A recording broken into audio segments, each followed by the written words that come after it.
Hello friends, स्वागत है आपका एक बार फिर से आपके अपने लीगल चैनल सोच पर प्रहार में। दोस्तों, आज का ये वीडियो पूरा जिसने देख लिया, आप ये समझ लीजिए मैट्रिमोनियल विवादों में बहुत हद तक आपकी कंफ्यूजन दूर होने वाली है। देखो, सबसे पहले हमें एक चीज को समझना है, एक नॉर्मल लाइफ में भी हर एक व्यक्ति की अलग अलग प्रायोरिटी होती है।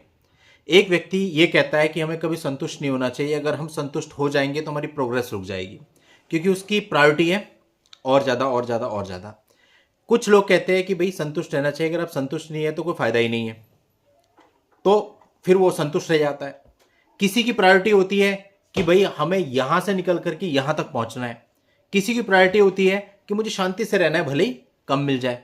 तो इस तरह से जीवन में भी अगर आप देखेंगे, हर एक व्यक्ति की अपनी अलग प्रायोरिटी है। अब मैट्रिमोनियल केसेज में भी हर एक व्यक्ति की परिस्थिति अलग है और उसकी प्रायोरिटी अलग है। जैसे कि एक व्यक्ति ऐसा होगा जो ये कहेगा मैं तो 1 रुपए भी नहीं दूंगा, जेल चला जाऊंगा। और ऐसे अनेक लोग हैं 10-10 12-12 साल से लड़ रहे हैं, मेंटेनेंस देते नहीं है, लेकिन चीजें चलते चली जा रही हैं। कुछ लोग होते हैं उनकी प्रायोरिटी ये होती है कि भाई मैं 2-4 साल लड़ूंगा और उसके बाद कोई सेटलमेंट कर लूंगा। कुछ लोगों की प्रायोरिटी ये होती है कि मुझे इसमें पढ़ना ही नहीं है भैया, जो भी है बात करो और निपटाओ, खत्म करो, जो भी देना पड़े मैं दे दूंगा। कई लोगों की प्रायोरिटी कुछ और होती है। कई लोगों की प्रायोरिटी होती है मुझे दूसरी शादी करनी है, फटाफटी से निपटाओ। कई लोगों का अफेयर चल रहा होता है और उनको उस रिलेशनशिप में आगे बढ़ना होता है। कई लोग कहते हैं भाई मुझे दूसरी शादी करनी नहीं, मुझे तो अपने बच्चों के लिए जीना है।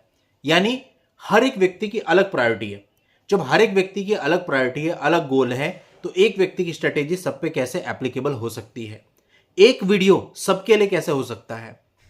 अब क्वेश्चन ये आता है कि अगर मैट्रिमोनियल विवाद आ जाए और ये सब चीजें आपके साथ हो जाए, वाइफ ने फॉल्स केसेज कर दिए, अब कई लोग पूछते हैं सर हमें क्या करना चाहिए, सेटलमेंट करना चाहिए कुछ पैसे दे करके, या बिल्कुल पैसे नहीं देने चाहिए, केस को फाइट करना चाहिए, या कुछ और। तो ऐसे में सबसे पहले आप ये देखो कि आपका गोल क्या है, आपकी प्रायोरिटी क्या है। क्या आपको दोबारा मैरिज करनी है, ये आपकी प्रायोरिटी है, या आपको आगे मैरिज नहीं करनी है। क्या आप कुछ समय फाइट कर सकते हो लेकिन गलत को 1 रुपया भी नहीं देना है, या फिर आपकी प्रायोरिटी ये है कि मुझे झंझट में नहीं पड़ना है, भले ही कुछ पैसा खर्च हो जाए। तो जब आप ये निश्चित कर लोगे कि आपकी प्रायोरिटी क्या है और आपका गोल क्या है, उसके बाद कोई भी स्ट्रेटेजी आपके लिए वर्क करेगी।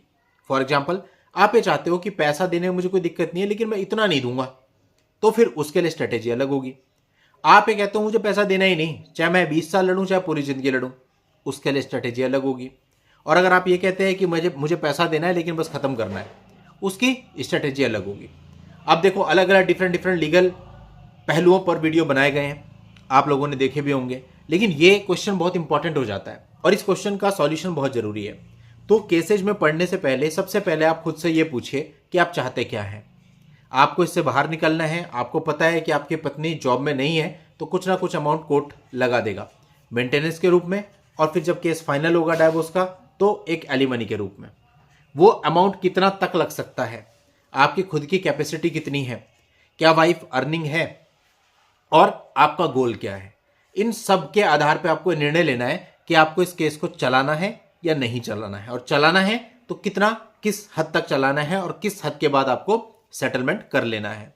तो एक बात ये हो गई। दूसरी चीज, अगर आप ये चाहते हैं कि भाई आपको जल्दी इससे बाहर आना है क्योंकि आपको सेकंड मैरिज करनी है, तो या तो यह है कि आप बिना शादी के साथ में रह लो किसी के, विदाउट मैरिज, क्योंकि मैरिज तो आप कर नहीं सकते विदाउट डाइवोर्स, तो आप साथ में रहना चालू कर दो और रहते रहो। यही हो सकता है अगर सामने वाला रेडी है तो। लेकिन मैरिज करोगे तो वो क्राइम हो जाएगा, या तो ऐसे चल लो। लेकिन आप चाहते हो कि मुझे प्रॉपर मैरिज करनी है, सोशल मैरिज करनी है, और इस तरह से नहीं चाहिए, मुझे इसे निपटाना ही है, तो फिर देखो स्थिति यह आती है कि आपको दूसरी पार्टी से बात करनी पड़ेगी इसको म्यूचुअली खत्म करने के लिए। और इनिशियल लेवल पे अगर आप ये बात करते हो तो वो आपको बहुत मोटी अमाउंट बताएंगे, कुछ भी बता सकते हैं, वो उनके ऊपर है, वो 25 लाख भी बोल सकते हैं, 50 लाख भी बोल सकते हैं, 1 करोड़ भी बोल सकते हैं, लेकिन वो जो भी बोलेंगे आपको ऑलमोस्ट वो एज इट इज पूरी करनी पड़ेगी, तभी वो आपको इनिशियली डाइवोर्स देंगे, ऐसे नहीं देंगे। अगर आप चाहते हो कि भाई मैं कुछ पैसा दे दूं, तो फिर उसके लिए जरूरी है कि इनिशियली आप केस को फाइट करने के लिए रेडी रहो। कुछ समय आपको केसेस को चलाना पड़ेगा, कम से कम 2 से 3 साल आपको केस को चलाना पड़ेगा, तब जाकर के वो रीजनेबल पर आएंगे। यानी अगर वो शुरू में 50 मांग रहे हैं, 3 साल आपने केस चला लिया, तो 50 से अपने आप 15 लाख रुपए पे आ जाएंगे, क्योंकि उनको भी रियलाइज हो जाता है कि कोर्ट में क्या मिल रहा है, उनके भी पैसे खर्च हो जाते हैं। और हैरेसमेंट तो दोनों पार्टी का होता है, किसी एक पार्टी का नहीं होता। भले ही लेडी को कुछ ना कुछ मिलता है, हस्बैंड का कुछ ना कुछ जाता है, लेकिन कोर्ट हैरेसमेंट दोनों का इक्वल होता है। तो इसलिए वो आना जाना कोर्ट के अंदर, एडवोकेट्स को हायर करना, प्रोसीडिंग्स को चलाना, वो भी अपने आप में बहुत कॉम्प्लिकेशन होता है किसी के लिए भी, और आज के समय पे कोई भी अपना काम छोड़ के 2-4 घंटे कोर्ट में व्यतीत नहीं करना चाहता है। तो ये सब चीज़ें रियलाइज होने में थोड़ा समय लगता है, तो थोड़ा समय अगर आप रुकेंगे तो वो लोग रीजनेबल पे आ जाएंगे, उसके बाद फिर आप सेटलमेंट की तरफ जा सकते हैं।